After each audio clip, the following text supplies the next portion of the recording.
Welcome back to Shabby Shack Studio, friends, as we have a short but fun video playing with acrylics and our palette knife and creating some more trees. Okay, so I've just started with my favorite supplies. I will actually list them all below, but very quickly, these are the Winsor Newton professional acrylics. Burnt umber and titanium white are the only two colors I use for this. I actually used a palette knife, so this is just an Art Spectrum, really sweet one that I picked up at the craft store, and I actually didn't use the paintbrush that you see, but that one was just a size 10 that I picked up in a market. So this is a real-time video. It's just me playing with palette knife and really just having fun exploring what I could do with it and the textures and the fun that you can have. Like, you really create something that just really feels quite close to nature.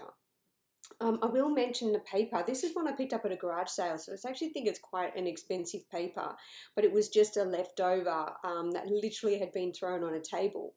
And it's made by Dalla. It's an oil sketching block. This is the 8x6 in a fine paper, but it's about an A5. So if you're here in Australia, it's an A5 size. It has this amazing texture and I love the colour. So I just picked this up purely because I loved the colour and the texture of it, and it was already in my list of supplies because, as I said, I'd picked it up when I was out thrifting. I think you need a lot of instructions on how I'm creating these trees. I think it's really quite self-explanatory.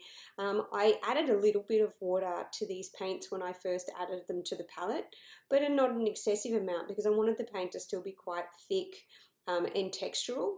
And as you can see, I don't have a water glass there. I'm not having to dip and dry it. I don't need paper towel. It was really a really fun project that you could really do anywhere. So if you're going to be out and about, the texture of the paint, then it was just a matter of just letting it sit and dry and keeping that amazing surface. And as I said, this was kind of really the first time I've played with the palette knife and paint. So if I can create something that I actually really enjoyed, I actually did scan these trees in and they became part of my near and dear range.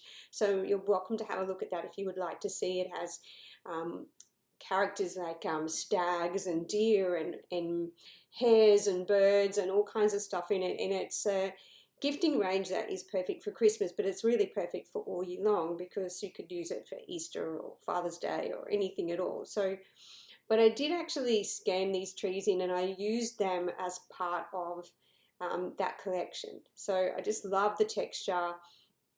I even was really happy with my moon and my clouds and stuff that I created on this. So the only thing I would tell you, because I did mess this up, is when you are working on one of these blocks, make sure you use a knife to cut it from it so it doesn't tear. Enough said. But either way, if you love projects like this and you want to play with trees with me in the next few months, don't forget to hit subscribe, share some love. You could share it with a friend. Pop over to my socials, say hi, and as always, I have loved having you here and I appreciate you so very much. See you soon.